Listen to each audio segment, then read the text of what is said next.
I've had my eye on the Ninja DualZone air fryer for ages, but honestly, it's not cheap. So when I saw it on Lightning Deal for 53% off on Amazon, I grabbed it without thinking twice. The best part, it's the higher end model, the one with the built-in smart cook system and thermometer probe. I've been using it for a couple of weeks now, and while it sounds really impressive with its match cook, smart finish and built-in smart thermometer, there are definitely some limitations you should know about. Hi, I'm Meme and welcome to my channel, where I test, compare and share honest reviews on kitchen appliances and home gadgets so you can see what's really worth it before you buy. If you're new here, be sure to hit that subscribe button so you don't miss out on any of my reviews. When you open the box, you get the main unit, which has 1650 watts of power and it weighs just over 9 kilos. First, I'll give you a full 360 view. On the left side of the panel is the probe compartment. At the back are two out air heat vents and stoppers to prevent you pushing it up against your wall. At the top are the air intake vents. When taking measurements, the back of the unit is taller and wider, so I'll measure from here. It's around 13 inches tall and around 16 inches wide. Measuring it from the handle all the way to the back stopper here, it's roughly about 14 inches in depth and the cord length is about 33 inches. When you power on the unit, you'll hear Ninja's signature sound that everyone has come to love or hate.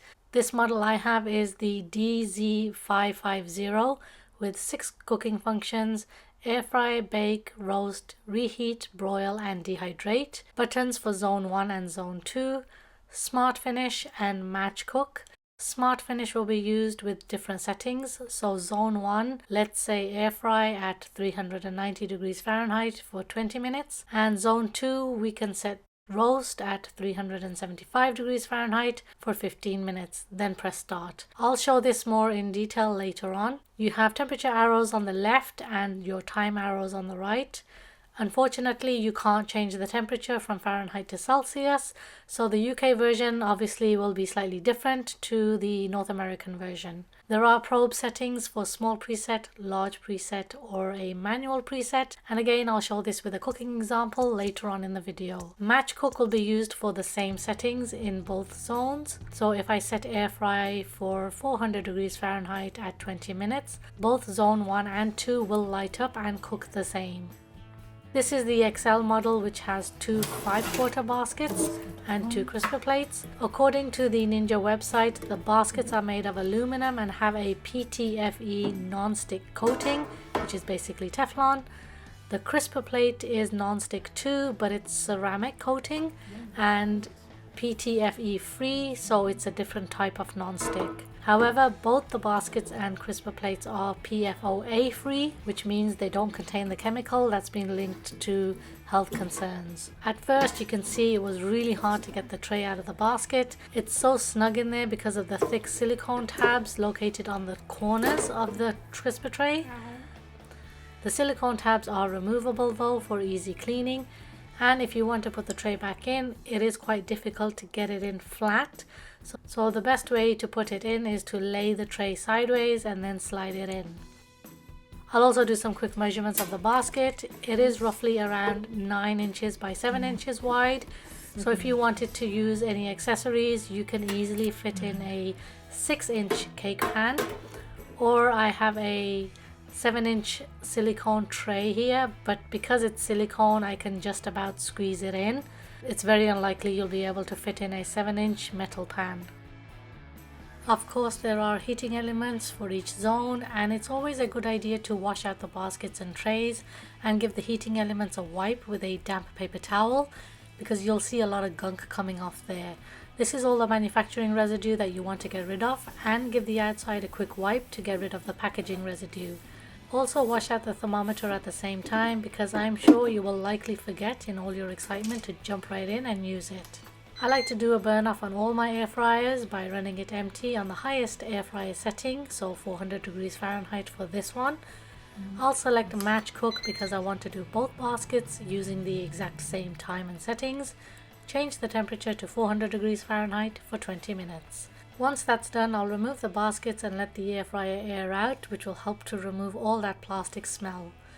For my first test, I jumped right in and started with a whole chicken cooked together with some potatoes.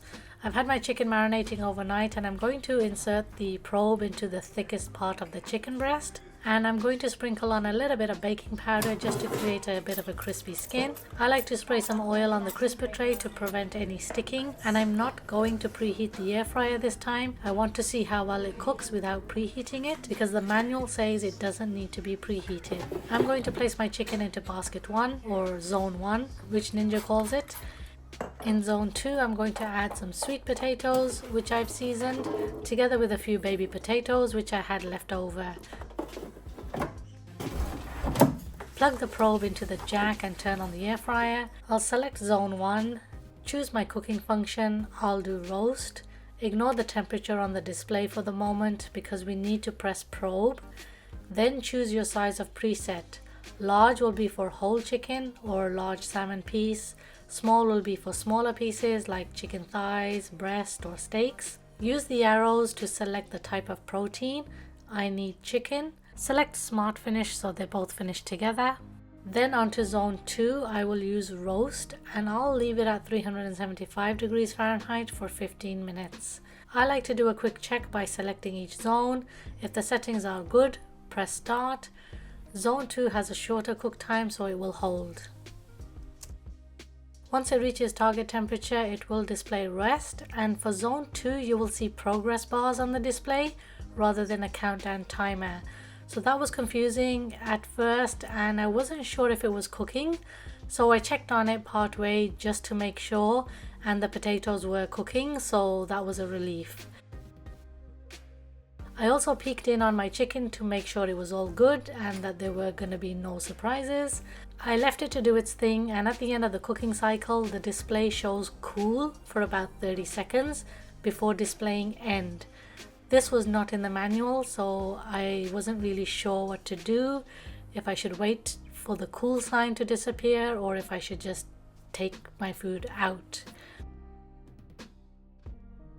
So while the chicken looked amazing, when I took it out and flipped it over, the underside was not brown at all, and it was a little bit soggy. The potatoes were cooked and tender, but they weren't crispy. So what I decided to do was to flip over the chicken, remove the probe and popped it back in with the potatoes in zone 2, and this time I used the match cook feature on air fry mode for 400 degrees Fahrenheit for 15 minutes, so that both the baskets will cook exactly the same at the same temperature for the same amount of time. Doing this made the chicken look so much better, browning it all over perfectly and giving it a crispy skin. The potatoes were fluffy and tender inside with a crispy outside. I can never get my sweet potatoes crispy, but they also cooked to perfection. Slicing into the chicken, and you can see just how tender and juicy it looks. And slicing through the breast to see how it looks, and take a look at that juicy chicken. This meal was definitely a success, even though I did need to tweak it a little bit towards the end. Before I go on, I just want to say if any of my videos have helped you in any way, I'd really appreciate it if you would use these easy ways to support my channel. They won't cost you a thing.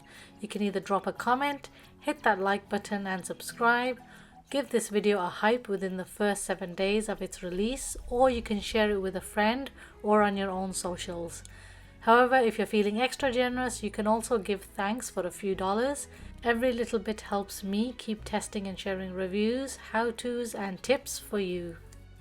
I made some homemade thick cut fries, seasoning it with oil and salt in zone 1, and in zone 2 I added some frozen spicy chicken burgers. I selected match cook, air fry function, left it at 390 degrees Fahrenheit for 20 minutes. I didn't preheat the unit, but I did flip and shake everything halfway. With 2 minutes left on the clock, the fries were nowhere done, but the burgers were ready. So I cancelled the whole program and just selected zone 1 to only cook this time, using air fry function at 400 degrees Fahrenheit and reduce the time to 15 minutes. While that was cooking, I just placed my burger buns in the air fryer to heat them up.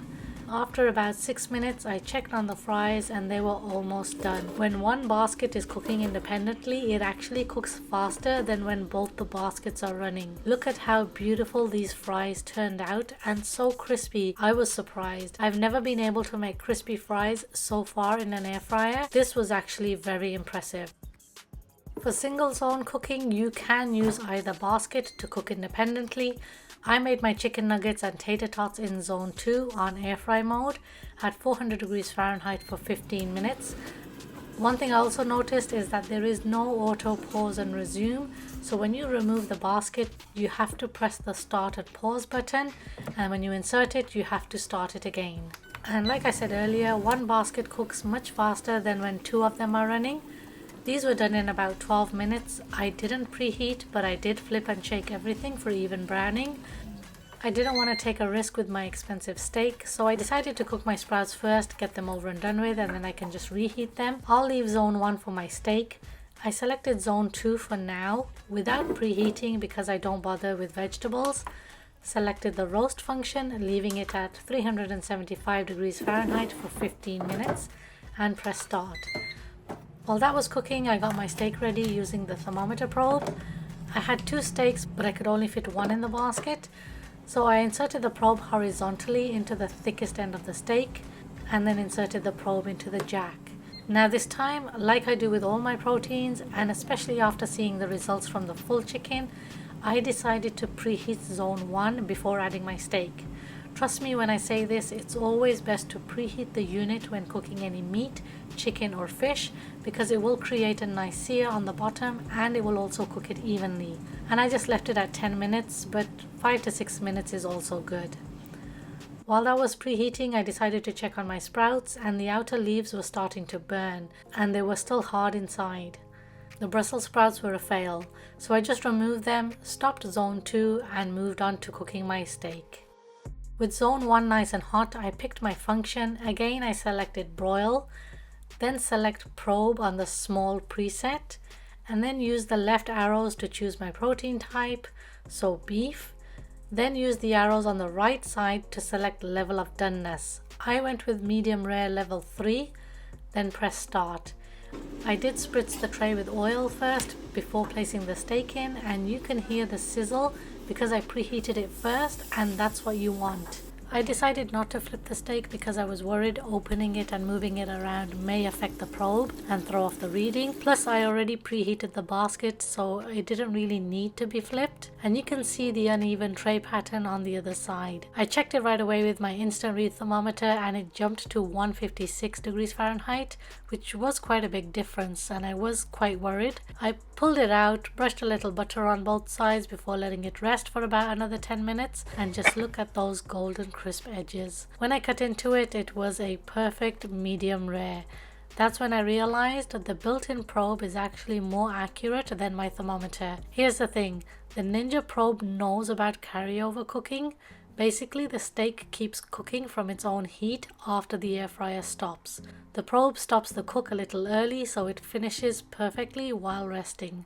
My manual thermometer didn't get it wrong. It was higher because it was reading the steak's surface and outer layers, which was still super hot, not just the center, which is what the Ninja probe is doing. My thermometer measured differently because of the way I positioned it during reading. The bottom line is, when I cut into the steak, it was exactly medium rare, just like the probe promised.